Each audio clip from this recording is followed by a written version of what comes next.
મંત્રી જગદીશ વિશ્વકર્માની પ્રોત્સાહક ઉપસ્થિતિમાં 16મો આદિવાસી યુવા વિનિમય કાર્યક્રમનો ઉદ્ઘાટન સમારોહ અમદાવાદ ખાતે યોજાયો. કેન્દ્ર સરકારના ગૃહ મંત્રાલય, યુવા કાર્યક્રમ અને ખેલ મંત્રાલયના સંયુક્ત ઉપક્રમે નહેરુ યુવા કેન્દ્ર અમદાવાદ દ્વારા આયોજિત 16મા આદિવાસી યુવા વિનિમય કાર્યક્રમનો ઉદ્ઘાટન સમારોહ ગુજરાત સ્પોર્ટ્સ કોમ્પ્લેક્સ નિકોલ ખાતે યોજાયો હતો, જેમાં ગુજરાતના સહકાર મંત્રી જગદીશભાઈ વિશ્વકર્મા મુખ્ય અતિથિ તરીકે ઉપસ્થિત રહ્યા. આ કાર્યક્રમમાં ઝારખંડ, છત્તીસગઢ અને ઓડિશાના કુલ 200થી વધુ યુવક યુવતીઓ ગુજરાતની મુલાકાતે પધાર્યા.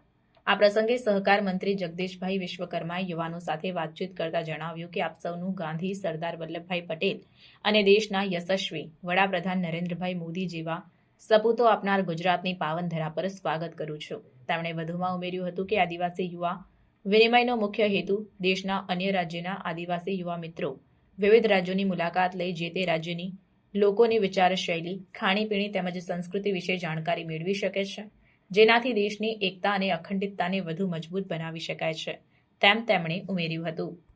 આ કાર્યક્રમમાં અમદાવાદના મેયર પ્રતિભાબેન જૈને સ્વાગત પ્રવચન કર્યું અને વિવિધ રાજ્યમાંથી પધારેલ આદિવાસી યુવાન વિદ્યાર્થી મિત્રોને શુભેચ્છાઓ પાઠવી હતી.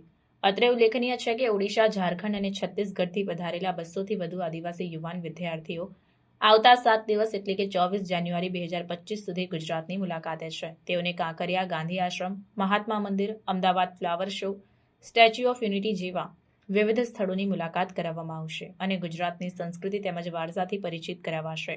આ કાર્યક્રમમાં નહેરુ યુવા કેન્દ્ર સંગઠન ગુજરાત રાજ્ય નિર્દેશક Dushyantbhai Bhatt, Baldevbhai Patel, material committee chairman, Ahmedabad municipal corporation Priteshbhai Zaveri, Nehru Yuva Kendra જિલ્લા અધિકારી મનસાબહેન, જિલ્લા યુવા અધિકારી સિલવાસા તેમજ અનેક અધિકારીઓ, કાઉન્સિલરો અને અનેક વિદ્યાર્થીઓ ઉપસ્થિત રહ્યા હતા.